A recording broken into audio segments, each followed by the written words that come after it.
I said, I'll see you then. If you haven't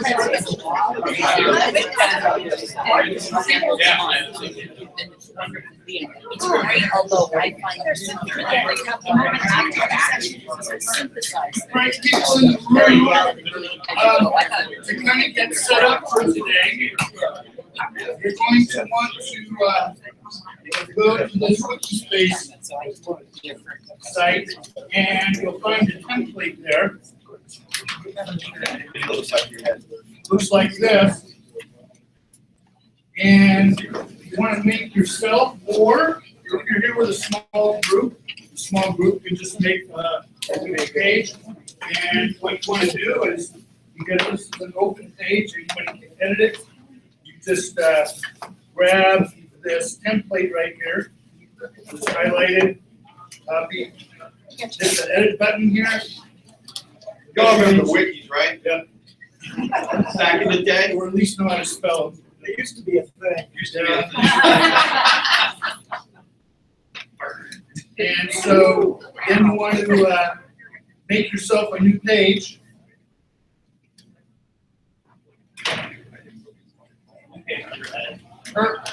Well, just highlight this. Yeah, Per table. Yeah, per table, or you want to just work on your own, you can do your own. Right here, we're done. Yeah. It's like more or less. I think it's for our table. You all know. Rule of 2 feet before we get started. Oh!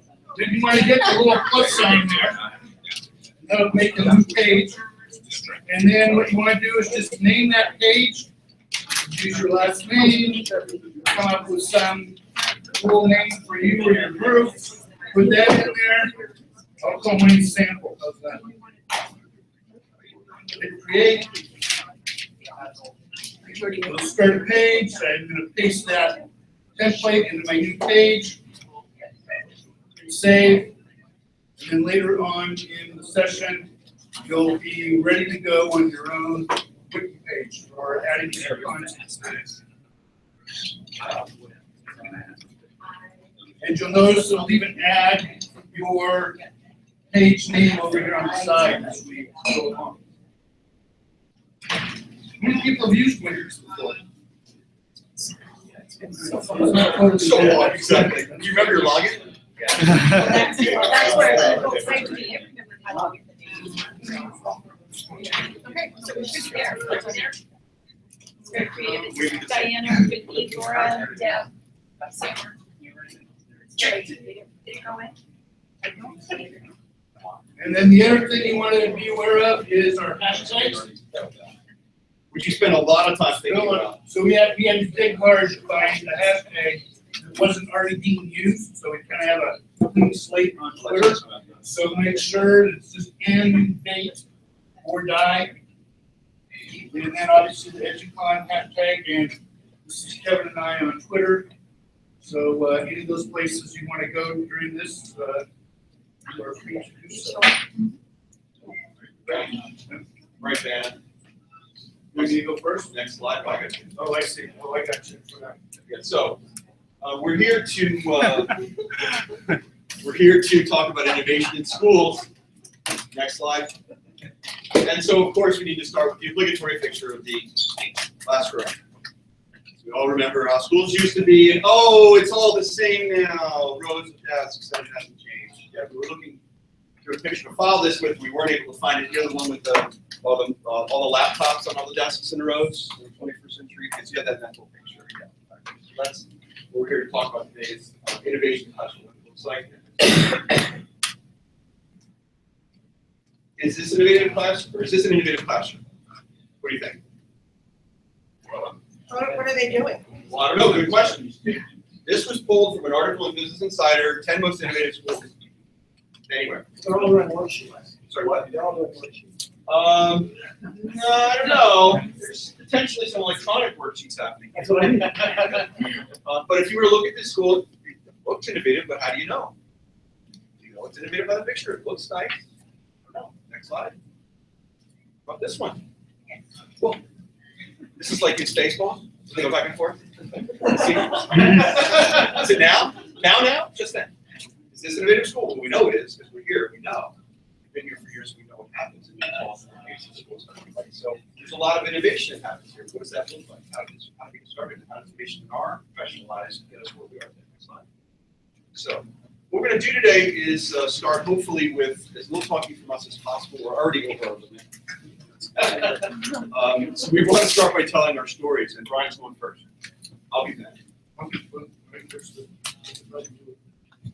So I'm Brian Crosby, and I am currently the pre-K-12 STEM learning facilitator for all of Northwest Nevada. So in Nevada, school districts are by county, by state constitution, which is by Clark County, where Vegas is 330,000 students. Most of the districts I work with are 5,000 students. The biggest one is 63,000. So this is how my teaching story started out in the early 1980s. Lots of worksheets, right? I can remember lesson planning. Not that I always did it this way, but if you were in a rush one day, you could literally pull out a lesson plan book, teacher's edition of the reading series. Okay, here's where we were today, tomorrow, okay, page 67. And then tomorrow morning, I want to remember to run off these two worksheets for the high group, these two for the middle group, these two for the low group, and I'll run off some enrichment sheets so that somebody gets them early, you can give them something else to do. And, you can do pretty much the same thing in math and so forth.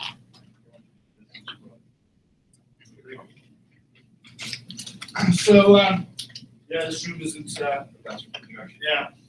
so this is actually, later on, when I got more into doing, having students actually doing things and experiencing things and reading and writing and doing everything around stuff that they were doing. So Wait, Brian, you mean innovation? Yes. And so this is actually a program called Marsville. We renamed it Marsopolis, so we deal with their copyright issues. But here's kids getting ready to go to Mars, and they actually built all those plastic bubbles. What grade? In cooperative groups in 4th, 5th, 6th, and 7th grades, working across a large district. In fact, actually several districts. This is when I was still in the classroom. And so they had to design those bubbles, and then they were teamed in groups of 16, 4 kids in 4 different schools were on one team. They had to show up with their part of that and then figure out how to put it together, and then those are blown up with a box fan. So later on, I got a grant and got a laptop and one of those sets of sensors that you could go and stick in water and stuff and find out the pH and the conductivity and all that. Then, 4 bus trips during a year to go to the Truckee River, and so we go to 4 different spots and take readings, and a professor made sure we knew a good spot where after the water went through the certain plant came out the other side, and all the numbers would be skewed, so the kids could see big changes. Got into more of that baking side. It was a project we did using Skype and blogs and Google apps and whatever, where we collaborated with a class on Long Island. And so on energy. So here they are, they're making a water wheel, and you notice how do you think that went? Asking tape. So later on, their follow-up versions didn't use masking tape. And we just kept going. I eventually became a 1-to-1 laptop class with these full clamshell iBooks because nobody else wanted to use them, and talked my principal into buying new batteries for them, so it cost $2,000. And I piloted a 1-to-1 laptop program at a school that was 100% free lunch, and high numbers of ESL students. And here, this group here is Skyping in with the group they're working with. This might have been Canada, I don't remember. This girl is also here. I just saw last week when we took the car in. And so in this picture, some of you might remember this, we had a student in our class that we never met that had leukemia, and she couldn't come to school, so we got her internet connection at home and a laptop, actually it was a desktop, and we Skyped her into class every day, which was pretty awesome. And then we produced a video about it, these were fourth graders. So we got way more into content development and publishing, kids doing real work, and because it was going out on the web for the world to see, they wanted to make sure their work was awesome. And the fact that they could go back and edit it and have conversations about it all over the world was really innovative, and really the kids would want to know more language. They wanted to know words that they didn't know. They wanted to stop using nice and come up with something else instead. So blogging, video conference, wikis, Flickr, podcasting, and a lot more. Right? We got into launching high altitude balloons and did some. I've got a whole TED talk about the experience we had doing that. So show up right here, you can see the thin blue line. The atmosphere is about 96,000 feet. At Tahoe here, Pyramid Lake up here. So we do this quite a bit, send up all kinds of probes and find temperature and What grade levels? Pardon? What grade?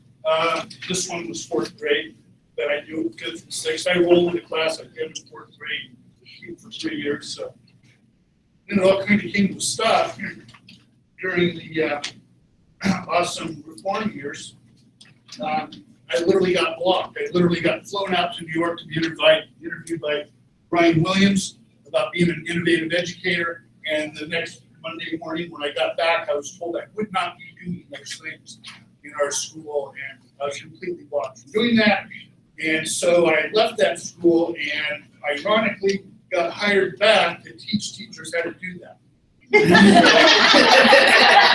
that sink in for a moment. So this is actually from the not too recent past. We've got a grant. We bought 65 these little paradrones and 6 of those underwater vehicles that will go 300 feet deep, and some professional vehicles. And we're training middle and high school teachers to use these. And then once they know how to use them, they can check these out, bring them to their classrooms, and use them. They're also doing computer programming and whatever. So that's really a really short version of all the innovative stuff we've been involved in and whatever over the years.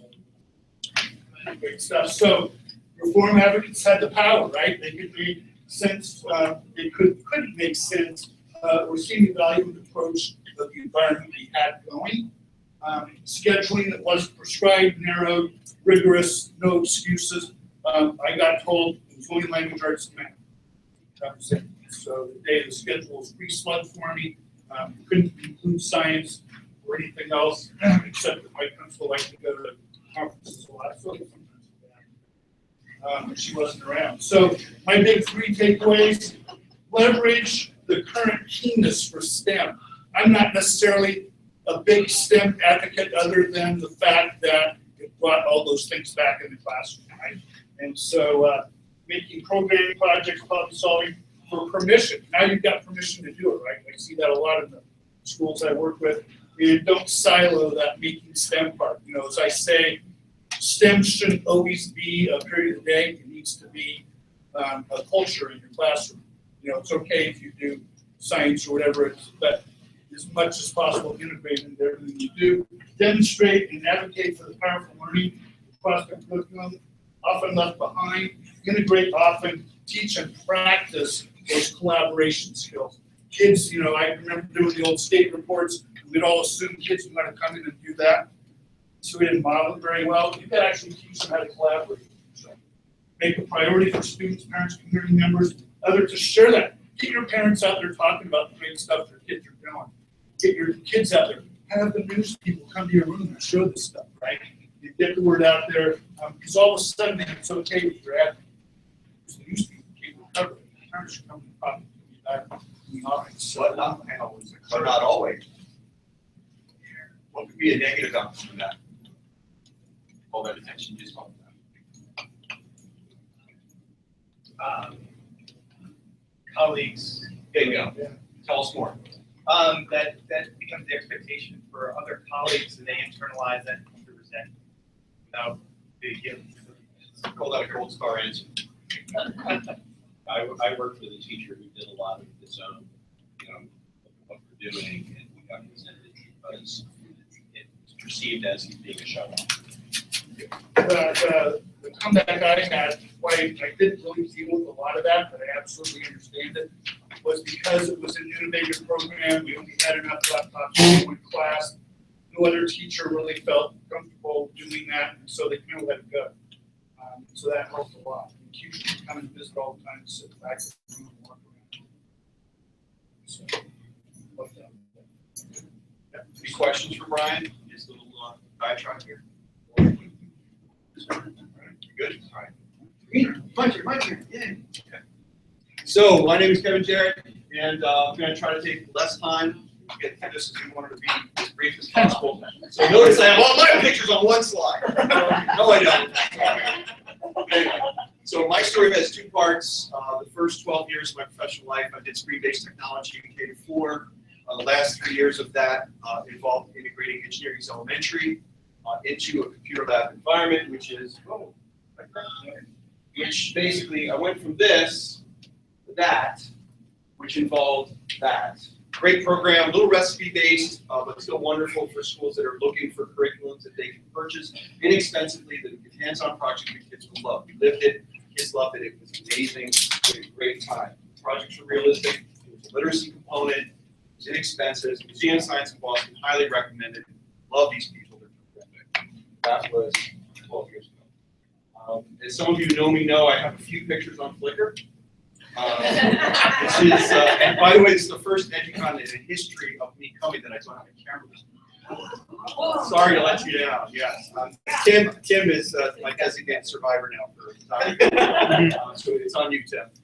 Because I run the Flickr pool for Educon every year. So, but I have pictures here of, if you want to see adorable, engaged kids killing it, absolutely there. That's my elementary life, and that's for you to see. But there was a problem. And we came up short.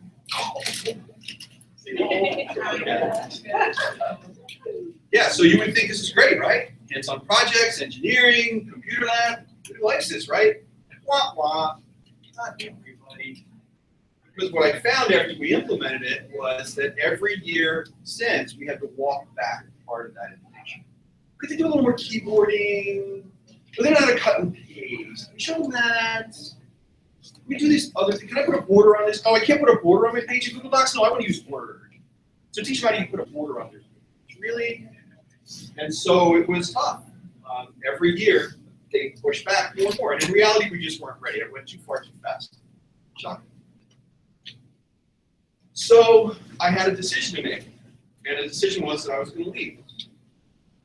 So I was prepared to walk away from tenure and drive an hour and 10 minutes to a district in far reaches of the state to start over. And so I went and saw the superintendent at the time, who was an interim, and I said, Bob, it's been great, 12 years, a long time, maybe it's time for somebody else to try this game. Bob says, what do we have to do to get you to stay? I said, well, I don't know. I want to teach STEM in the middle schools. I don't want to teach a special. I want to do my own thing. He's like, you can do whatever you want. Really? You want? Really? Okay. So I went up to the middle school, and they gave me an old computer lab, which we promptly took all the computers out of. And we hired this guy. Some of you may know. That's David Jakes. And Glenn Robbins, my former principal. This is Design Charrette that he ran in my school in July of 2015, in which we visioned the program that we have today, which is we call technology, engineering, design in the room, a makerspace of a shop. Faculty, city librarian, administrators, school board members, only one group missing, what? Students, right, take away, bring the kids in. We weren't able to do that. So we had some fun in about 65 days, and we built a classroom that got this. This is the threshold experience. These are sixth graders seeing my classroom for the first time. Cameras were rolling when they walked through the door. What did they see? That's part of what they saw. Okay. We built an oasis in our middle school where there are no grades, where the kids come 5 days in a row, and then I don't see them again for 6 weeks, sadly, but we have a 5-day design experience where we teach design and empathy. And if any of you were in my session this morning, I had one of the graduates, one of our 8th graders, who went through this program, who's now a freshman here at SLA, talk about how this was part of his experience in 8th grade that changed him, prepared him to be in this, how empathy was so important. Okay. And so, and this is a picture of, this was just last week, these girls designed a cooler to transport, keep food hot and cold on an expedition on snow and ice. That's the reflection. And then I got just a random shot of a bunch of pictures from my food, which is fabulous. And these are kids all doing empathy-based projects, using a variety of tools and technologies to just have the time. It's amazing. But it almost wasn't to be. Okay, so what happened? Where did the wheels get off the tracks? And honestly, I got lucky. I got lucky twice. I got lucky the first time when they allowed me to blow up my lab in elementary and make it engineering-based. But unfortunately, I didn't quite get so well. But I got lucky the second time by giving the opportunity upstairs to go. Here's what I learned. You need to stick to the knitting, which in elementary was we were to deliver a STEAM program, which we did. It turns out it didn't quite meet their expectations and needs, so they had to go in a different direction, especially when I left. They divided my job into 2, screen-based tech job and a STEAM teacher. So that's progressing. They're doing wonderful work in the elementary school now. Transformational change requires transformational leadership. We had it for the years I was last year for sure. Now we have a new superintendent, great guy, and a new principal, great guy. Here in attendance, by the way. Kevin Morrison, if you see him, say hi. He's wonderful. But he's getting his hands around the school district and the responsibilities within, and design and all the things we do are just one of the many mouths to feed in the school now. And so we're fighting for attention for everyone. And finally, the last thing I learned was to vision the program effectively. We would not have the program we have today without this is David James, the work he did with our stakeholders as well. But that's essentially what happened. Okay. So almost left the district. It's the only district that I was in the business world for almost 20 years before I walked away to get a teacher. So I walked to work a block and a half. So I live in the town where I work. I love it. It's amazing. But I literally was going to walk away. And by virtue of not going too far and losing sight. Okay. So now we stop talking. And you start talking. You want to do some talking? Sure. So, Are there any questions for me before we move on? Okay, so I got questions, you didn't. His presentation was I better. just want to know. Shots fired. You mentioned that you've got a rotation where you see kids for 5 days. How long during the day do you see them? 40 minutes a day. Okay. It's not great, but it's all I got. Yes. When you say you went, the problem was you went too far too fast, what would you have done? You have not done it?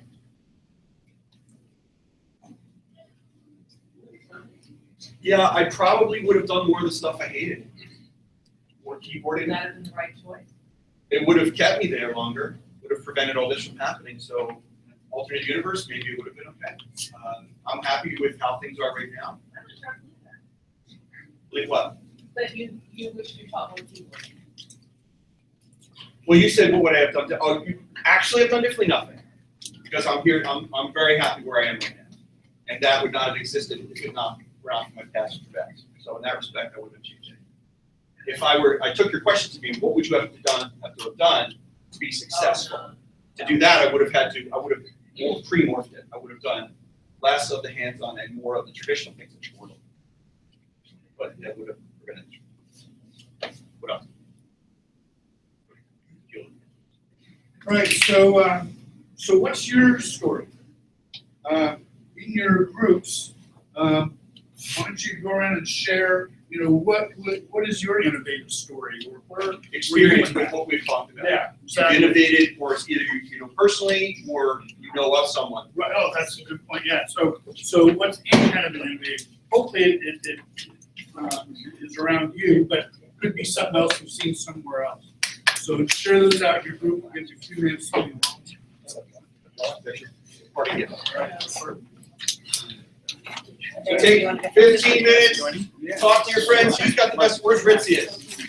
Ritzius, you win already. What? You win this part. You gotta write down your story. I heard it last night. So So Richie's has got you. You totally have to tell your story. You want to just tell it? Not now. No. Right. Come on. Follow instruction.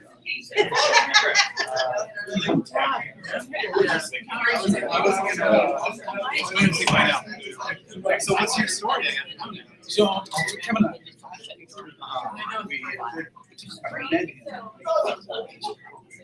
Looking for who's got the best story. Brian. And you're going to share this later.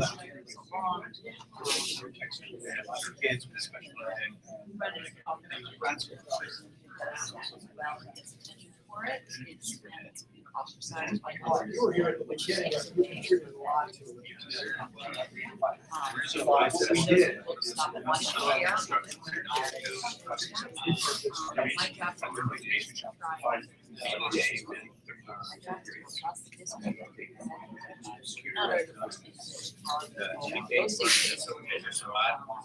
Digital resources.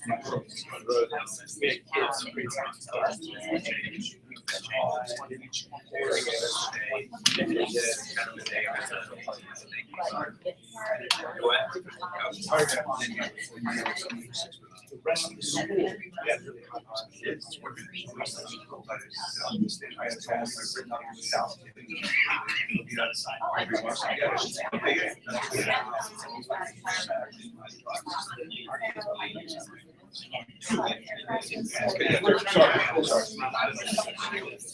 So, You got the fun meat. yeah. And like we were doing teachers in 10th grade. This sort of specific area that nobody really knows what you're relevant.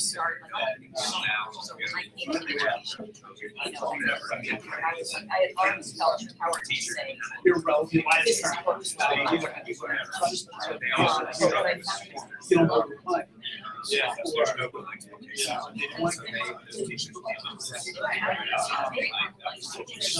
They started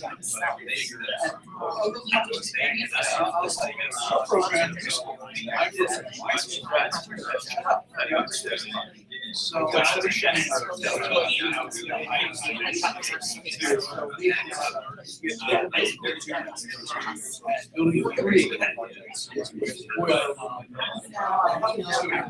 Yeah.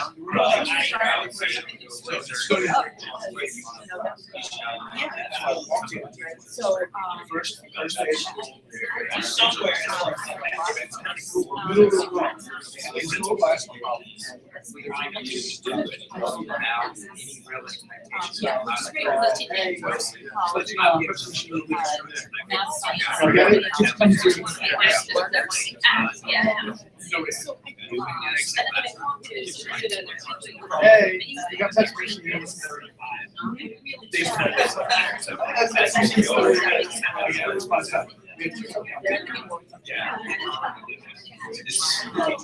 Kids show up. She's around. I got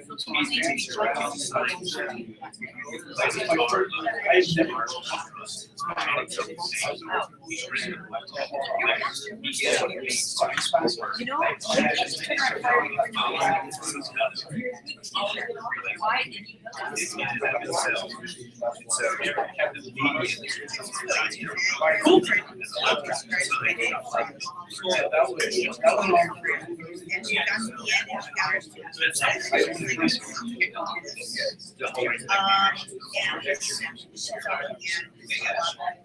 All of it. Look at it.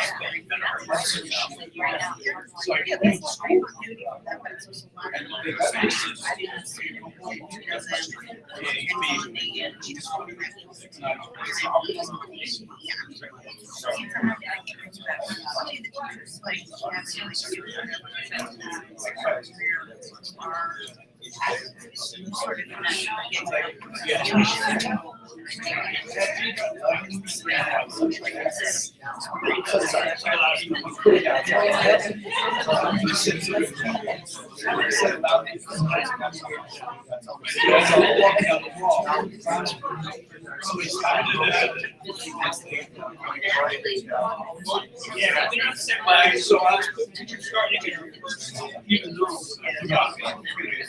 Yeah, it's very mistakes.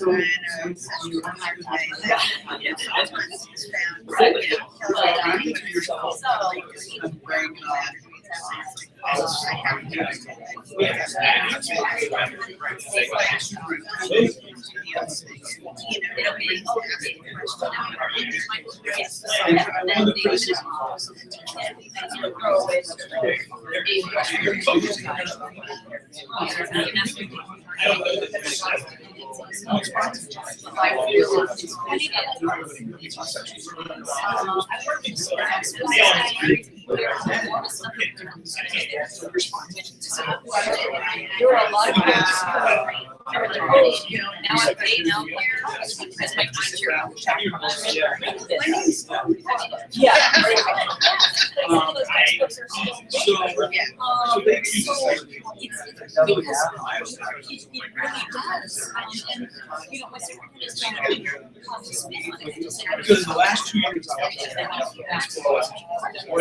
I say it's because we've all been but at the same time, so now you can actually drive with their parents. And so I can practice you know, and now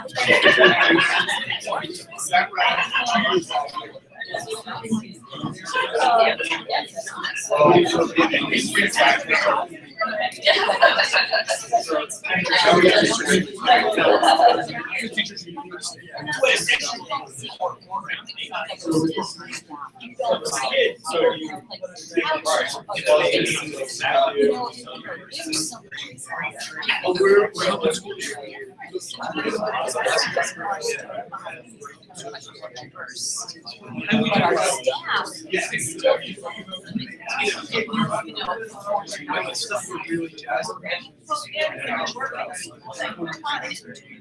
have students the experience of a student is what you're told, sit down, sort of that. Yeah, even though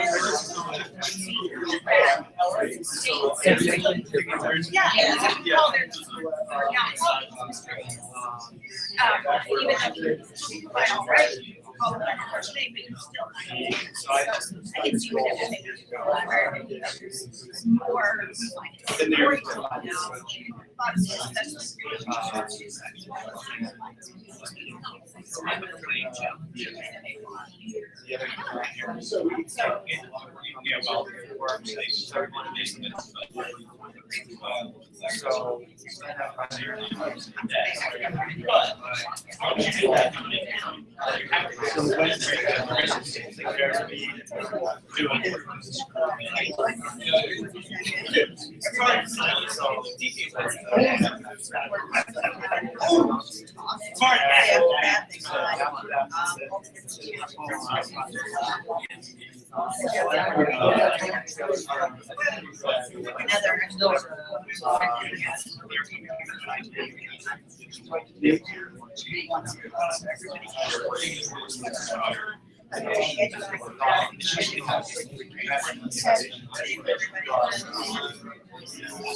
yeah, I know that.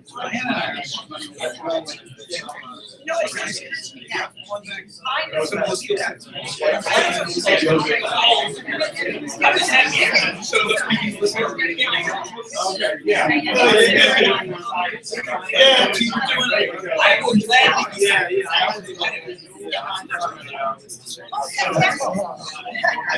My first two, but I've been jealous. What's Every year I go back. No, actually, no. It was more so when I was in was one of their best. And it was more than one at the same time, but I'm on the Indian horse. This time I got All right, folks, 3 more minutes to wrap it up.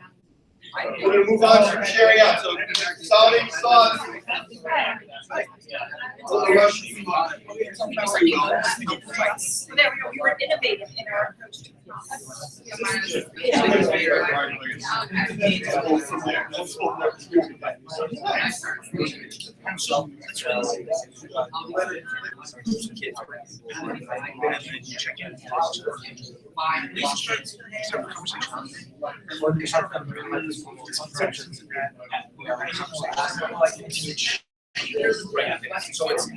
it's not something. Oh, try this. Try this. It's almost like I'm looking for a reason to not try.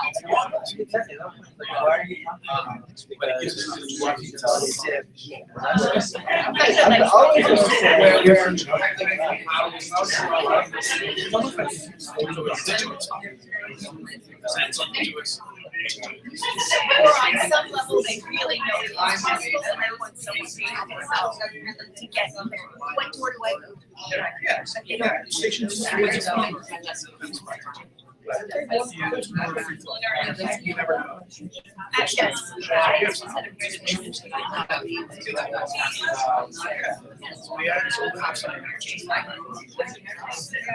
I mean, it really made a difference.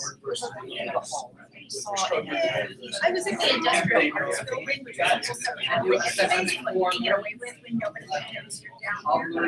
I'm really good at giving, explaining it in a way that sounds good, but even though it doesn't really hear us. I have a lot of successful, really good.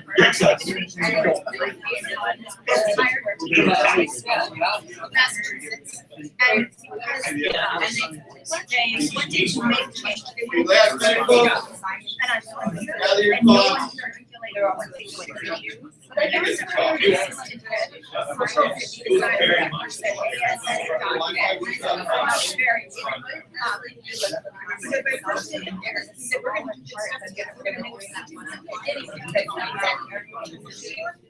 Said I don't know, but I'll know where actually is. And I should have known. And I realized, oh, and so we spent the next 3 years going round and round. Okay, ladies and gentlemen. Never saw. Rein it in. And that was the one thing.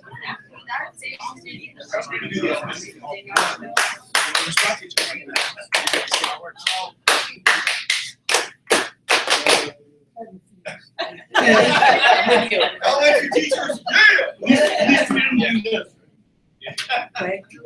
Alright, so, does anybody either have a compelling story they want to share out, or do they want to volunteer somebody that has a really compelling story?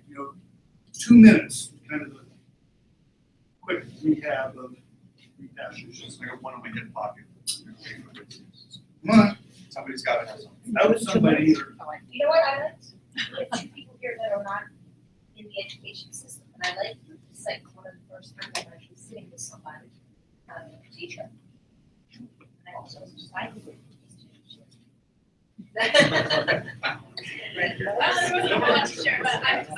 Okay, guys, heads up. Designer for real. Designer for real, like design school designer. You forgot about design more than I'll ever know. I work at a small design firm here in Philly, educational design firm, so we work with schools and nonprofits to create learning experiences. So I wanted to come to this session to kind of understand what teachers are really going through when they can't innovate. Because for me, I'm in an open studio environment every day. I'm supposed to innovate, like that's what I'm doing every day. So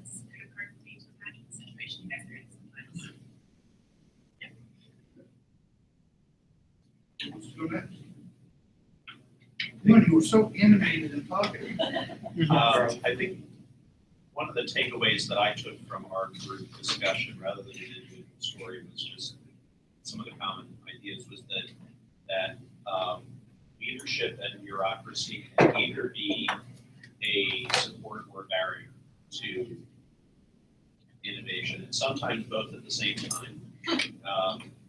Thinking of John's situation, he works in a school where the mantra is everybody must innovate all the time.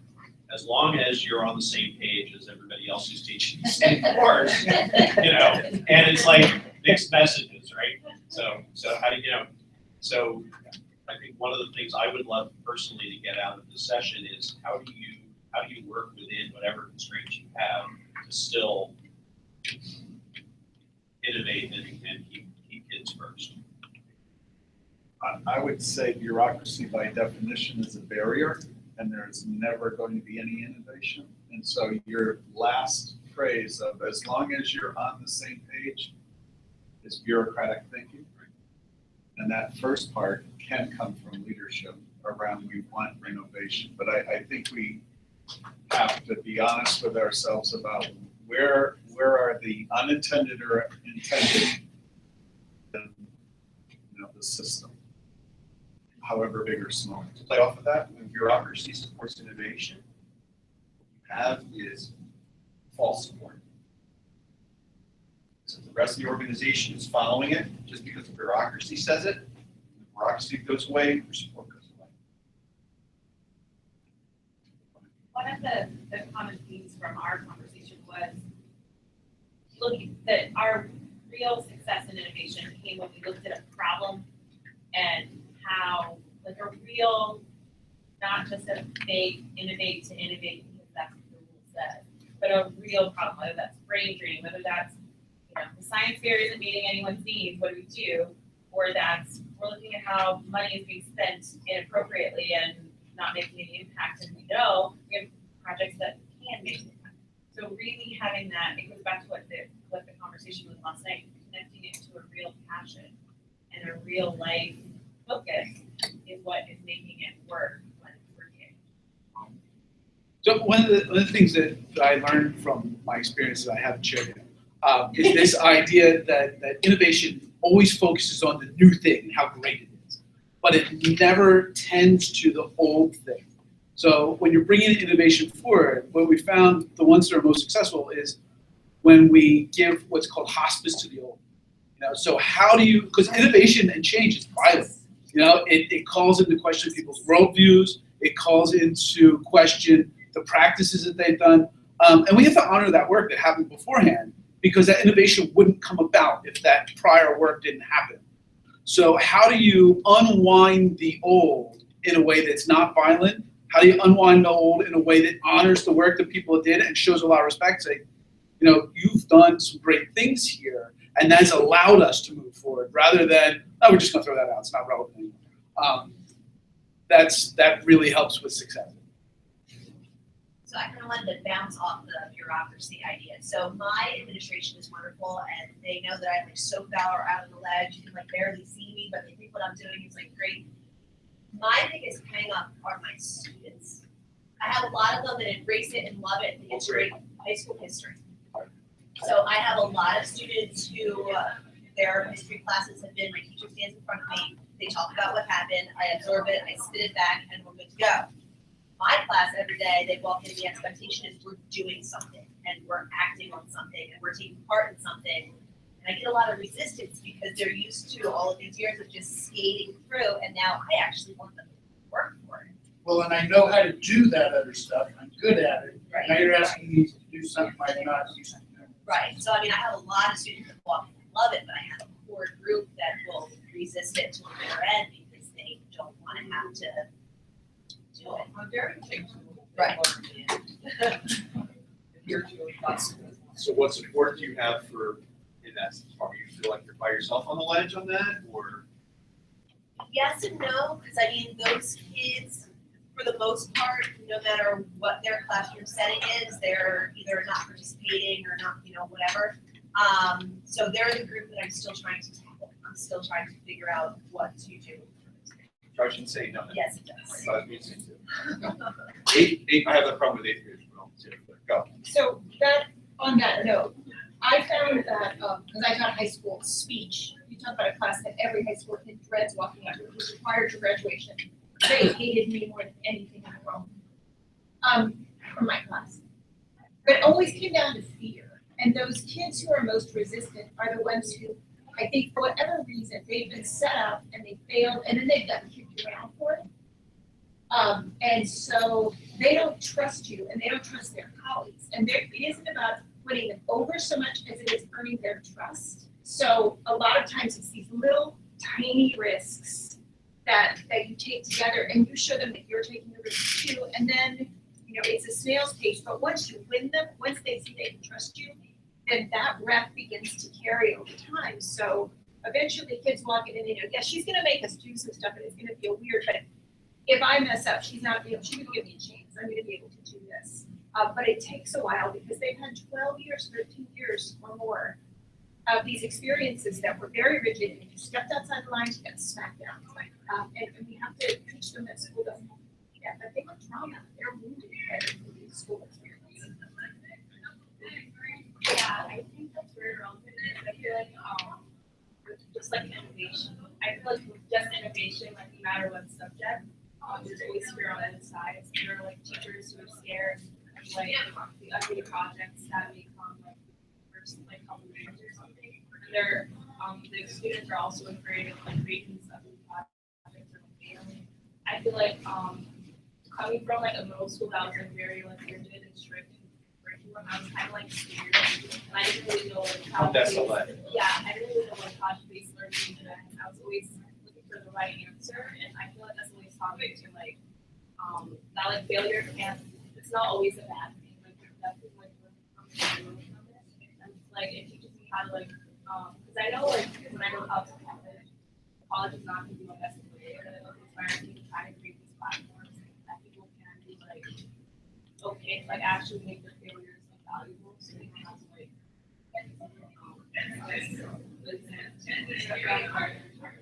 And there are colleges like this. Yeah, Hampshire, Goddard, there are lots of things. Mike, can I have you do your story in like 90 seconds or less? Because this is a doozy. You gotta go with the sawzalls. Oh, We gotta hear about the sawzalls. so Just tell us who you are and what you're doing now and what you were doing. So right now I'm the director of PD for NJEA, New Jersey Education Association. But I met Kevin when I was still teaching in a classroom, and I was doing a presentation on this program that we had built. We basically threw out the curriculum at a high school. We taught 20 minutes once a week for each subject area. We had grades 9 through 12 in the same room, 100 kids in the same room. It was all project-based. 100 kids in one room. In one room. And it was all project-based driven. We had 5 teachers. Because we had a really unique population. We made a vote tech. We aggregated kids with special ed there. We had lots of kids with socioeconomic need, and we had 64 middle schools that fed into our school. So 64. So we had to do something different because our kids weren't failing. But in doing that, we had a lot of success with the students that we had, and that ran for 3 years. But we didn't do what I had said. We didn't give hospice to the old. So our colleagues saw what we were doing, which was a radical shift from regular teaching, and they freaked out. And even more so, the central administration curriculum people really freaked out because they saw they had to change their jobs radically or become irrelevant, and they were wrong. And so there was a lot of attack happening. And I was the local president at the time, so I had a little bit of leverage. And I got kind of obnoxious about it because I would be like, this is the performance of the students in your program, and this is the performance of the students in my program. So just leave us alone and let us do our work. And instead of leaving us alone, they banished me to what was called Building 3. We had 12 buildings on campus. Building 3. Building 3 is where the boiler room was and the custodian break room. There were no classrooms in Building 3. It was just the custodian break room. So you don't piss off the custodians. And I pissed off the custodians because I was in the break room. But one of the one of the things I walked into that first in-service day was a Pepsi machine 3 feet off the board in the middle of the classroom. And I let them know, and radio silence over email. Next day, I'm like, hey, kids are coming in 2 days, got a Pepsi machine. Nothing. Day before kids come, still got a Pepsi machine. Then I got a response, can't touch it, gotta wait for the company to come in. That was it. So for about a week and a half, 2 weeks, I taught with that Pepsi machine in the middle of my room. And I also at the time had a 160-year-old house in Philly that I was rehabbing. And I had my Sawzall out that weekend. And I was cutting up just waste products around the house. And Sawzall is this big saw, and it cuts through just about anything. And I looked at it and I go, Pepsi machine. So I show up to school Monday morning. And I got my Sawzall, and I'm signing in at the front office, and I dropped this big dusty saw on the desk, and I was a little dramatic about it. And the secretary there is all wide-eyed, and I was kind of known for doing kooky things in school. So she's like, "What's that for?" So I was going to do something neat. And I was like, "Got a Pepsi machine in my room, and I got prep at 11, and then I got lunch right after that. So I'm going to cut it up, and I'm just going to leave it outside, and you can just come get it." And then by the time I got down to my room, they were getting the Pepsi machine. Moral of the story. So I was essentially daring them to put me in front of the board for discipline. Because what would have happened? I probably would have won them. But the moral of the story was that I did not tend to anybody outside of the program. We were just focused on the program. And since we did that, we caused a lot of stress, and it caused people to attack the program, and everybody lost because of it. Now, the fortunate thing was, after my 2 years of exile, the principal was a fan of the work that we did, and the superintendent was let go. And if you see me at the bar, I'll give you a link to a newspaper article that'll tell you why it's let go. And we had an interim, and the interim said, go ahead and do what you want to do. And this is where I learned that lesson. So the principal was really good at forcing the group to really tend to the external factors that we were creating when we relaunched the program a couple of years later.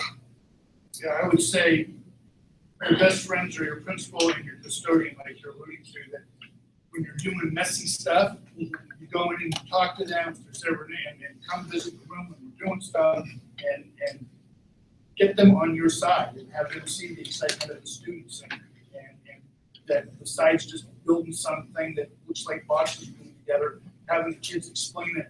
And wow, look at the high language they're using and the vocabulary they're developing and then all of a sudden it's much more okay. Yeah, I would say it's less about the excitement of the students and more about tending to the emotions of the people who are in charge. Because it wasn't really about facts. Because the facts were indisputable, right? We were doing research, and we had multiple measures that our kids outperformed the rest of the district, and not by a little bit. Like Read 180, they were performing at 300% better than the rest of school, like literally 300% better than the rest of school. And the rest of school is doing well with it.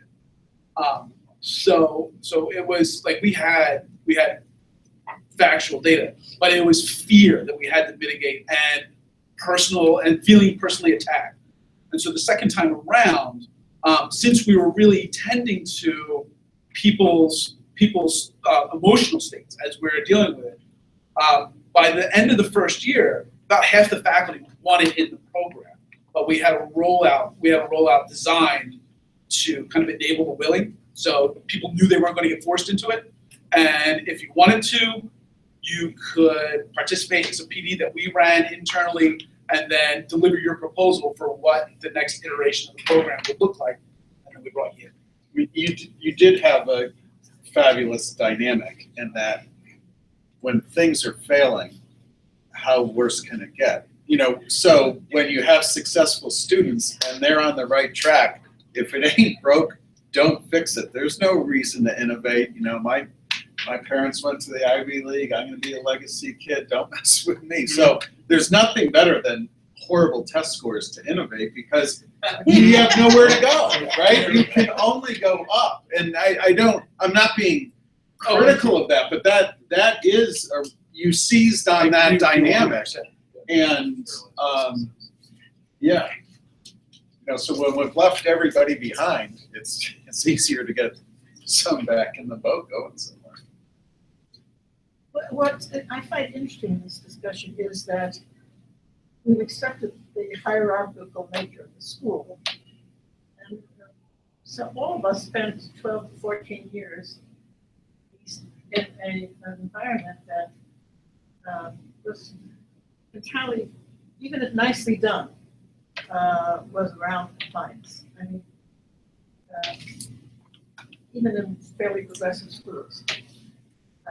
And the principal is responsible to somebody else, and the teacher is responsible to the principal, and so forth. So I think it's amazing that we produce people. What's more amazing is anybody who goes into teaching and thinks they are nothing. It seems to me, where did they get that real idea? So it seems to me that the central thing that I'm hearing about your college reactions to you is that we have a really dysfunctional and sick culture in schools where instead of our being colleagues with each other, we're rivals for the mother's affection, the principal, for favors, getting the best kids the next year. I mean, that there's millions of, even with unions, there's millions of childlike favors that we're trying to do. So I tend to think the answer is how can we ever create more democratic schools in which we are co-citizens of the school together so that we can make the decisions that's expected. Now, I don't think that's going to be a miracle. It won't happen overnight, even if the rules are that we're a democracy. If the faculty, the adults here are trusting and respected. And they're expected to be accountable to each other. I think that's a hard culture to change, but I'm more convinced that it's either that or we have to look for these miracles. You know, I was lucky a miracle happened when I got on the car. But you know, there's we can't change the system on the basis of good luck. I got over the history. My father knew them. So I think looking at the oddity of a society which claims to treasure democracy, or at least used to, I mean, claim that our schools are such fundamentally undemocratic institutions. And I think that one of the values of democracy is that you're responsible to each other. You're members, you're citizens of this school, you have rights over it. And take pride in it. So you're going to be tough on each other. That was the challenge for me, was how can we create a school where we can be dear friends, trust each other, love each other, but also be tough on each other. And which is what I think is growing democratic.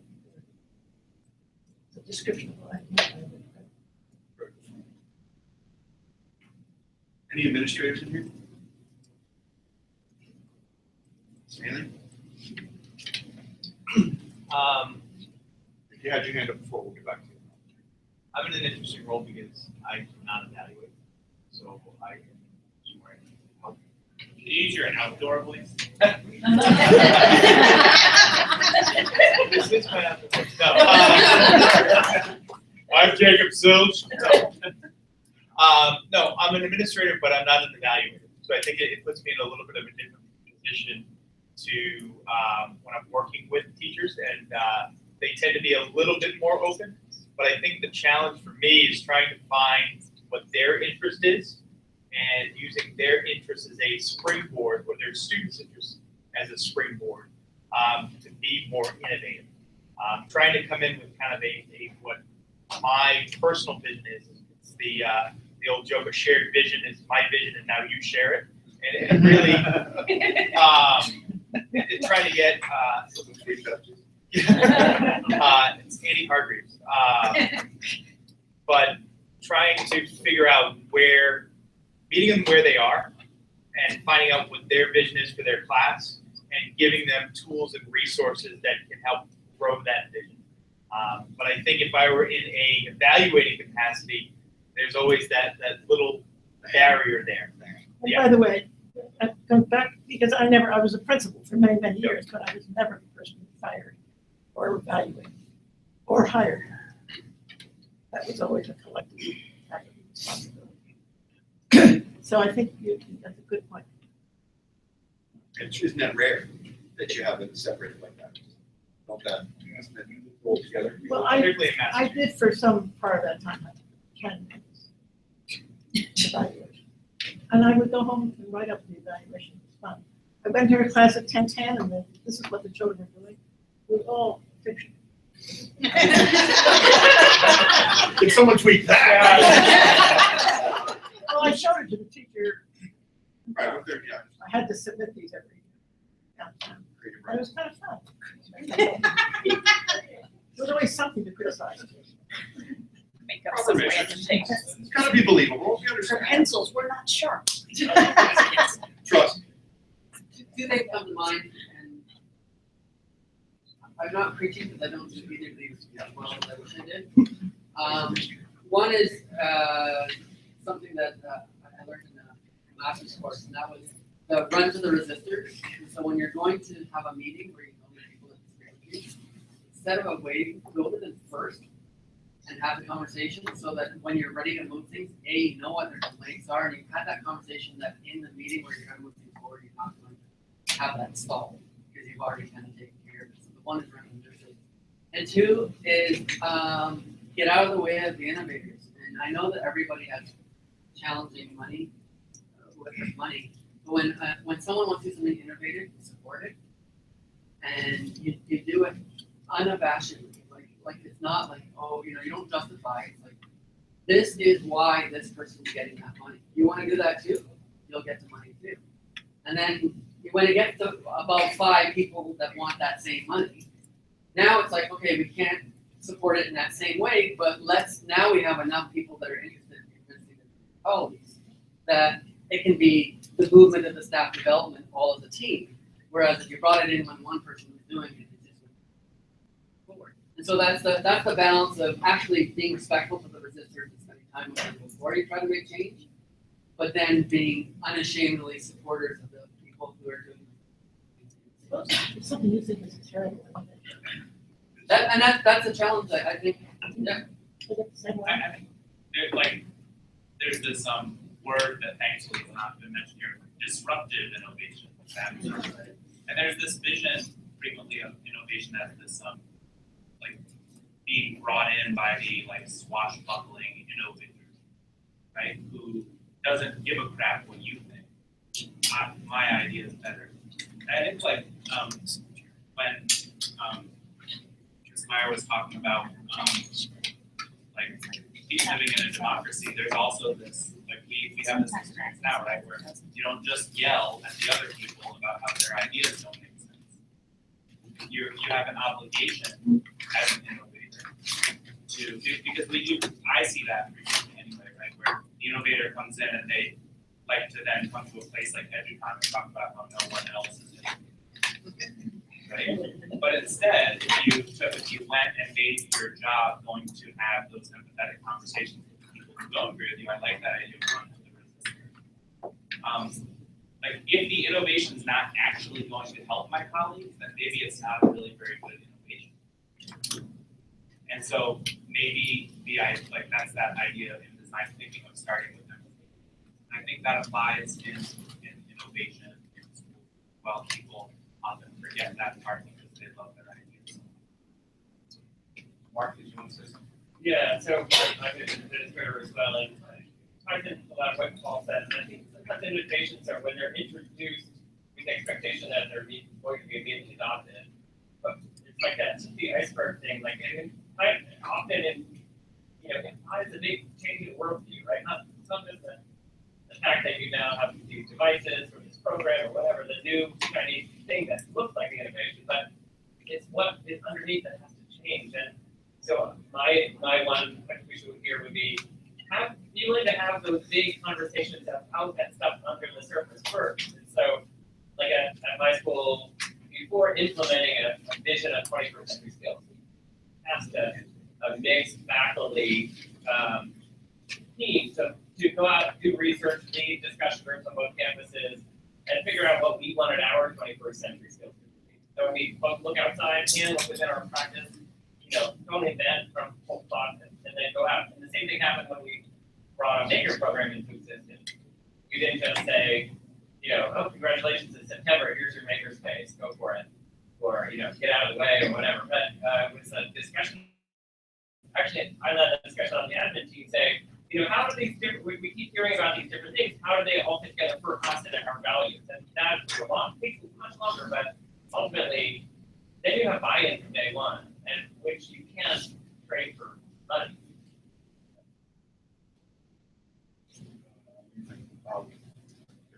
I think we're all here because we want to support student success, and I think that's why everybody's looking at various innovative ways to do that. So I think another way to potentially get buy-in, whether it's from your administrator or other colleagues, is to have the students talk about what they need. And we haven't really brought that up. Whether it's to roll out a maker program or some other innovative idea, that they should be at the heart of the conversation, and they probably best know, how to implement these things. It's going to be them that we're working with.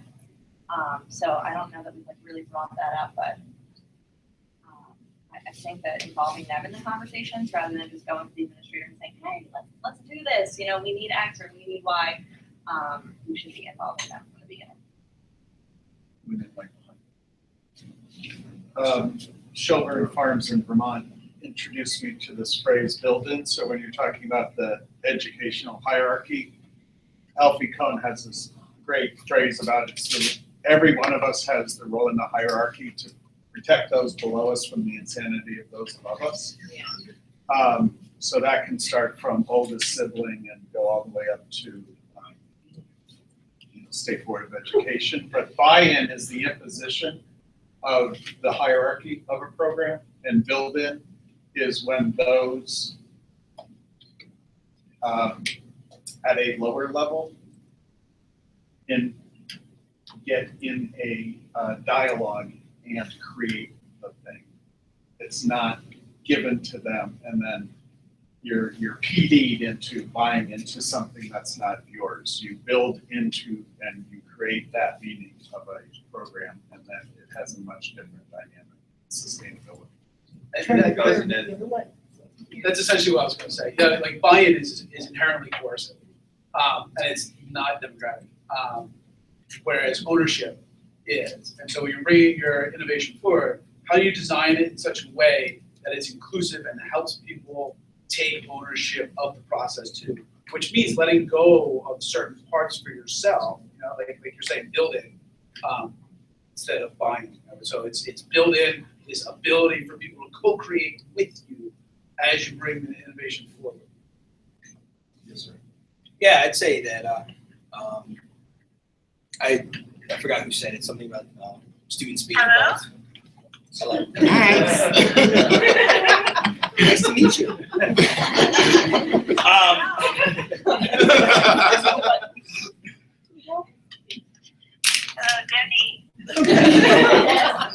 She's busy right now.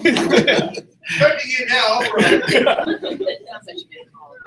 Yeah, you won't just exit now. Trust me. No worries. Back to Flint. Yeah, right. I think that if you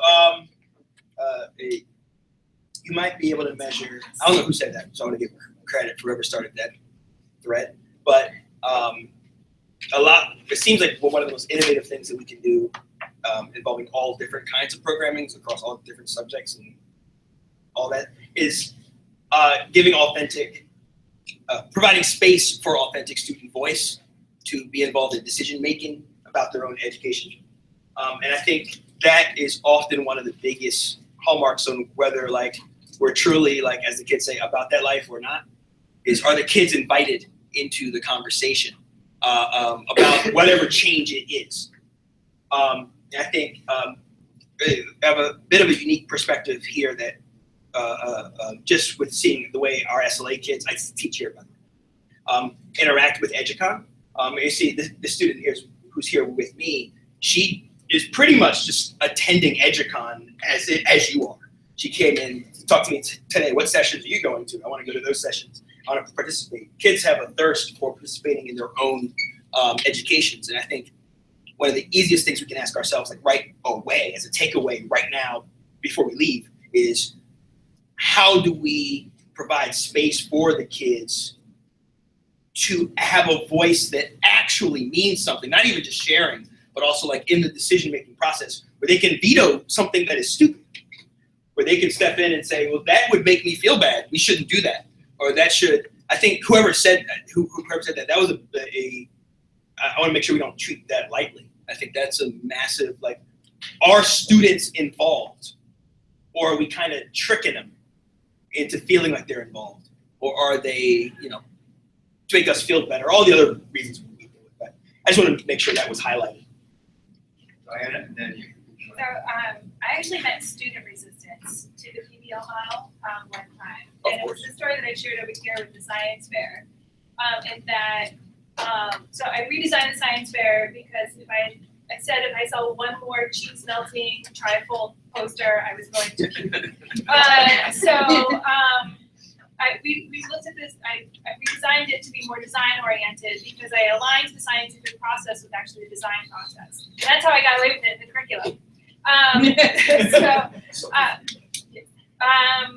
But my students were very resistant to this. And I had to kind of say, you gotta trust me on this one.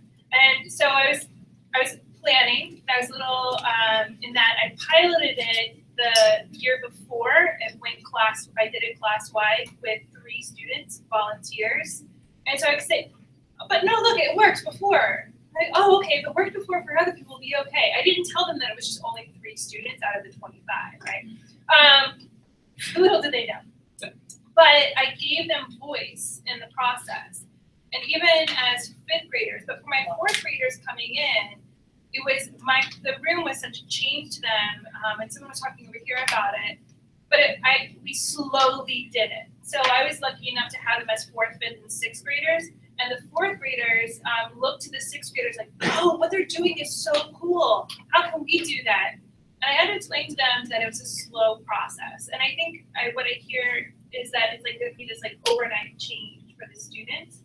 And it's not. It's a process of looking at things differently for them too. And there's a patience built into that for them as well. Because they are going to come up to tell me how to do this. They're going to get frustrated, but you have to leave that conversation with empathy for them. Because we also have to remember it's not just the adults changing their perspective, it's also the children changing their perspective too. So the student voice, which you had brought up, bringing it back to the students. So for me, I work at SLA. I'm some random dude that works around here. So what makes it work at our school is we got out the way. Like, get out of the way. And adults have a hard problem doing it.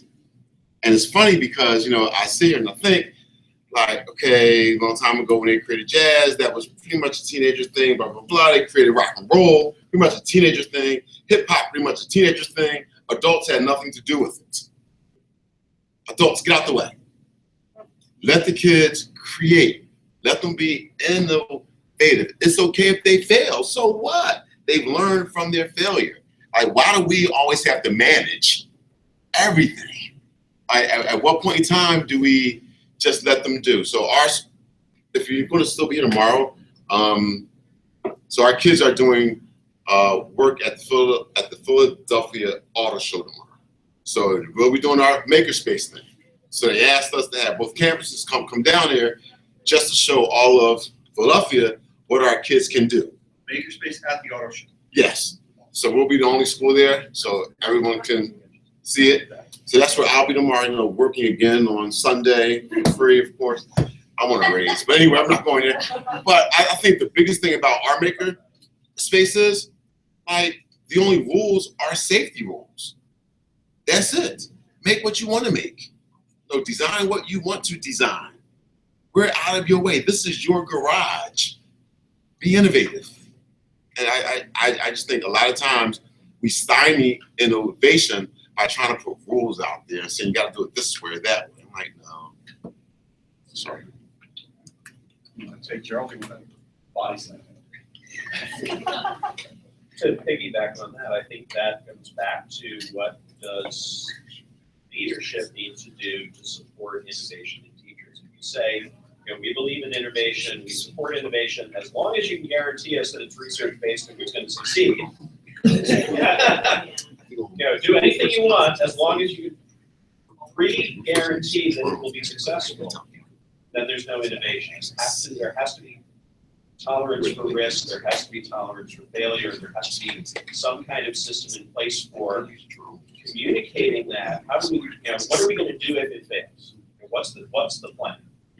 And how are we going to make sure that if this doesn't work the way we intended it to, we can still move forward, we can still make sure that we're helping students and that we're not leaving, leaving rubble, but there has to be a willingness to say, there is a possibility this will work, and we have a plan for that, and here's how we can do it. We've got one more, and we're gonna have to move on. I just think that leaders need to be innovative themselves and kind of model that stuff. I've actually had township supervisors, so when it comes to actually having power, I actually have real political power now. And the most amazing thing is I can sort of just hack stuff and people won't say anything because I'm actually in charge. But it's amazing how it's facilitated relationships with everybody else in the community. I went out on the snowplow with our road guy and I put a little video up and it taught everybody in our community how long it takes him to clear off the snow. Not only that, it made him the hero of every other road manager in the southern neighborhood. And it was just a dumb, stupid little thing, but it got so much buy-in. So sometimes, doing little things as leader is permission for everybody else to do. And then they're not always thinking that there's some possible thing. So that's part of it, is we gotta model it and strong. But I'm sorry, but returning to you saying that, we have to kind of have this plan B, we also, if we're saying everybody to the kids, like, you can fail, it's okay to fail, like, we can try this, and we might fail too, and that's okay. That, we don't have to say, like, we're gonna do this innovation, it's all gonna be great. Like, we can try it and we can fail, because we're ultimately trying to support our students' success. And then we can try something different if it doesn't work out. Deborah, and then we'll. I was just thinking that there's the faculty, the staff of the schools that are involved with can make any decision they want. We have a certain consensus policy.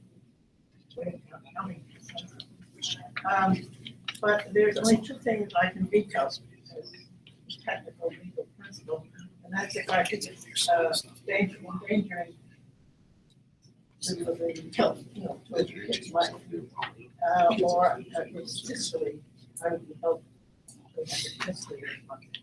So, and even then, I can only veto it until the next meeting, which time we're supposed to try to figure out how we could agree. And after that meeting, we have to agree to bring in an outside mediator. Now, in 30 years in which I ran schools, it never happened once. So, but it was a statement that we put in writing that you have the power sitting in this room to make decisions. And even if I don't think it's a stupid one, unless I convince you that that's the power. It was the school as a whole, as well as the huge cluster of teachers. And because I actually want to get away from thinking all the time about what a good leader should do and how can you, rather than the question of how can you create a sustainable community that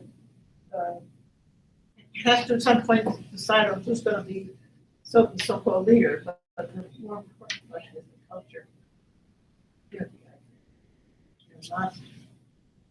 Not how to train people to be leaders who then can give their staff, or teachers who can give their students something, give something.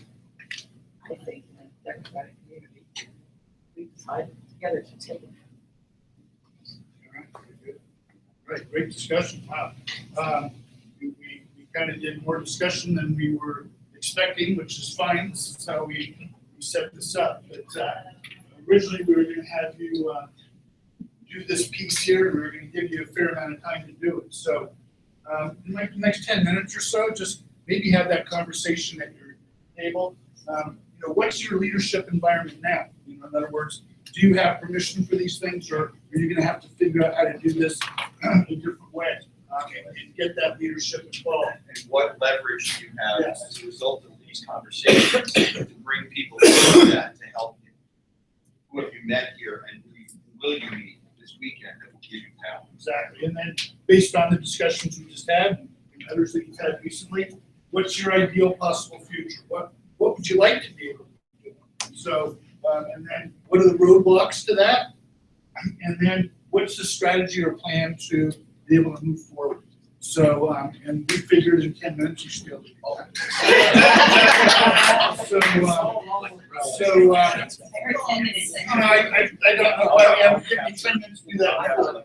But, so let's see where we can go, and then we'll share out real quick at the end. If you want to add that to the wiki page, great, but we kind of have blown past that time frame. So if you want to add it after this to the wiki page or whatever, go for it. Or if you want to write it down on your post-it note, do that. We'll flip those. What was it one more time? Very good question. Basically, just further discussion. We want to have people try to get to a point where they take something home that's one day. What can they possibly do? A conversation you want to have, something you want to propose, a leader that you want to get on your side. What is it that you can take out of I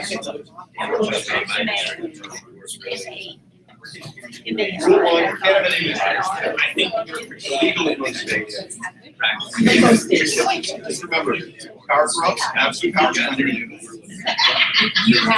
That is the thing, discounts should master.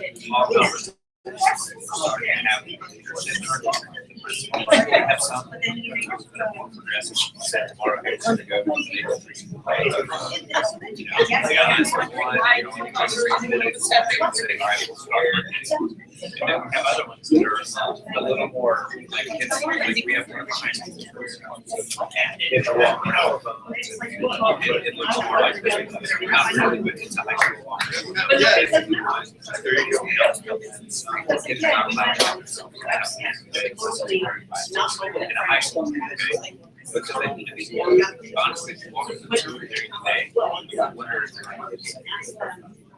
So now I don't serve that school and I don't really know colleagues.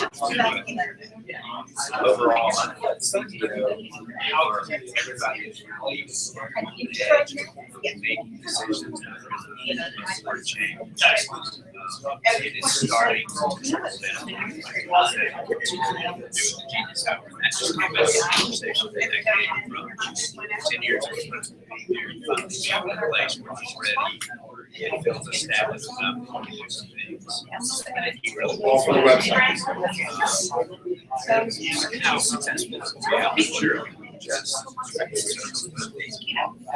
Listening to So how to avoid the morass of committees and discussions? like we're sitting in places as far as goes. I agree. All things. We have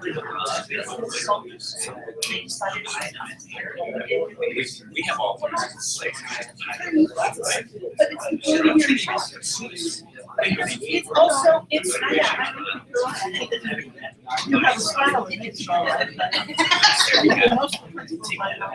When you ask our teachers what it is, I had these teachers together and I said, okay, what do you want? What do you not have that you I think we also have to be different, we are not the teacher? There is a lot, I learned very early that if you walk around with if I walk around with my iPad open, looking at the children, So that's do I who we put this are. stuff in? And it goes back to the very same thing with us. But what I, what that's what we were talking about earlier, that teachers would say, I could never do that, they won't. And then you go and ask them a nickel penny, and when they say, no, I don't know anything about that, they never said that, it's something that, there's no one there. Exactly. And usually it's as like why. And in the meantime, everybody thinks there must be. And in the meantime, you just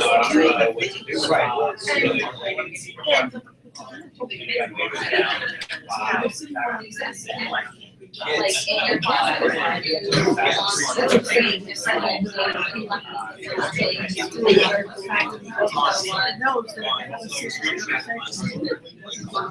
somewhere else.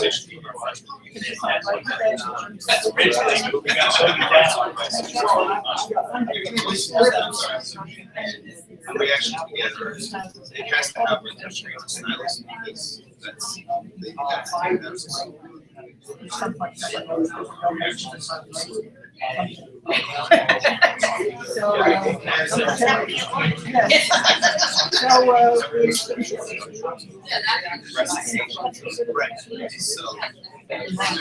think the positive is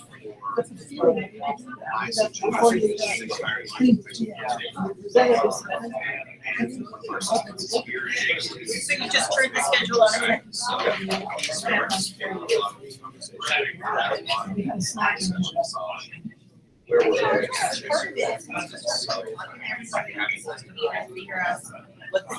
If they think they can make decisions, most people think they can't.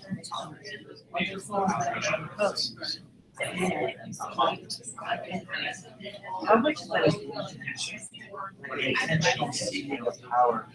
How constitutional? I mean, yes, but it started when they were in kindergarten.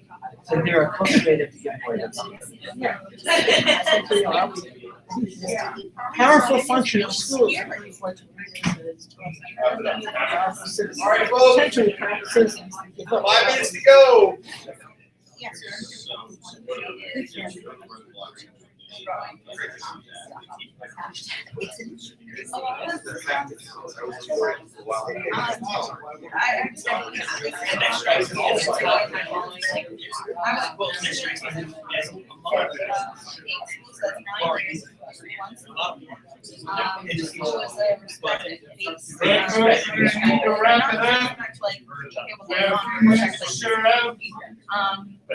They do that like,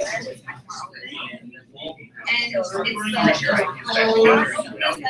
like, right out of that, like changing myself, just like not fighting that, wrong, because of like if they'll hear. But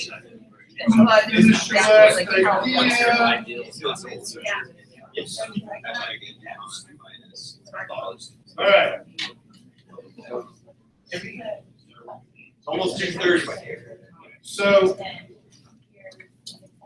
things that people want to share out from that, ideas to come up with. This is the biggie. This is the part we kind of plan to spend more time on, is actually hash out some things we can leave with today. So, anybody got some ideas on where we could go with this? Go ahead.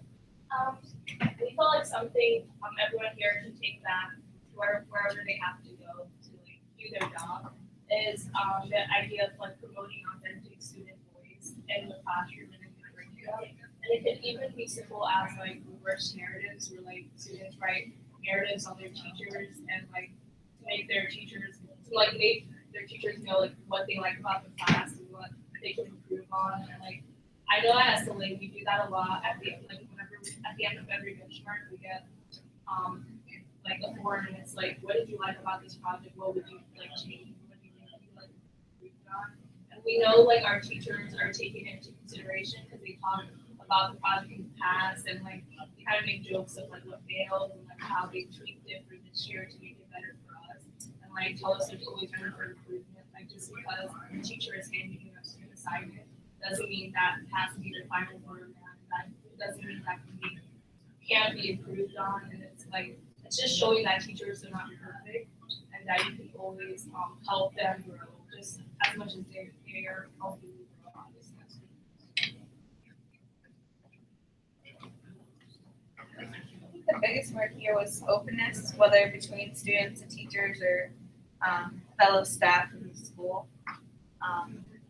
So we were talking about both like thinking maybe the administration would let them do something, but yet they were okay with it, or also just the student voice. We had a discussion on a little bit both, but again, like the words, just like open discussion.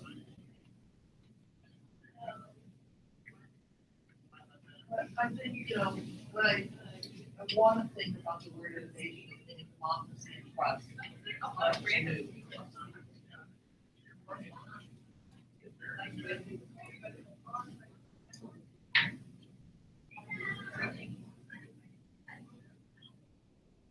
Burning ideas for we can share out with the world on how to move forward. So one thing that came up in this conversation that is really interesting is that whole idea of reclaiming power. That there is something in our system that's so compliance based, that we start giving up our power in kindergarten.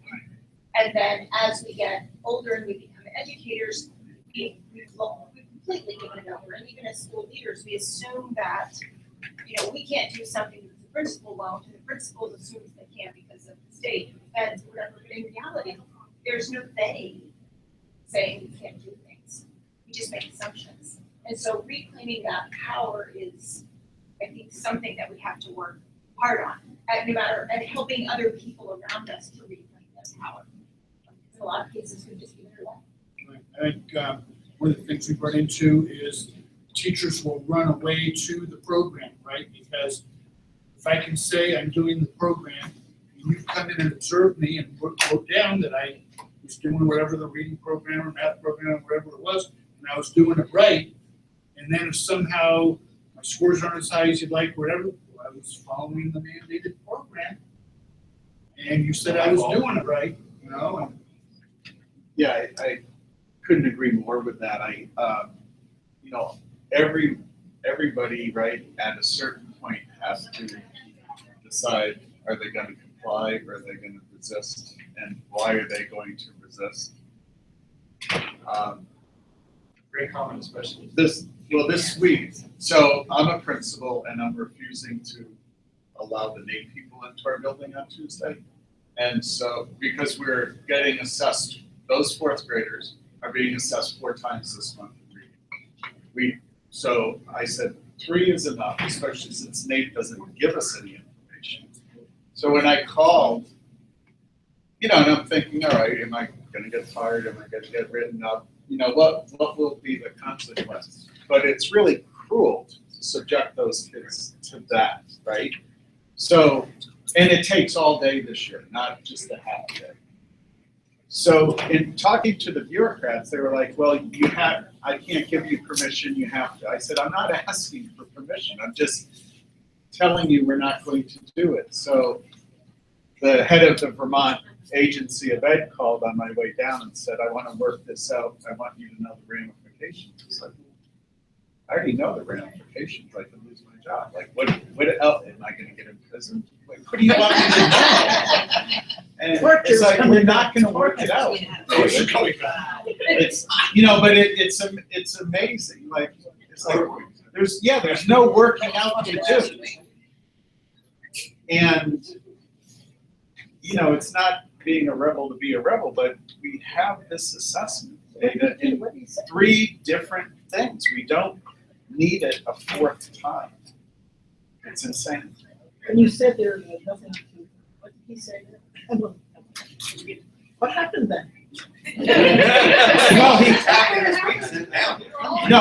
He called yesterday. I said, I'm driving, so I can't return the call because it's illegal to talk to me on my cell phone. I'll call you on Tuesday if I have time.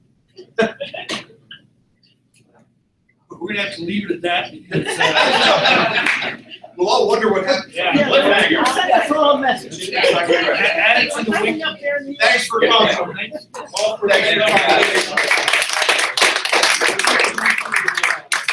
Yeah. Thank you, Mike. Hey, I figured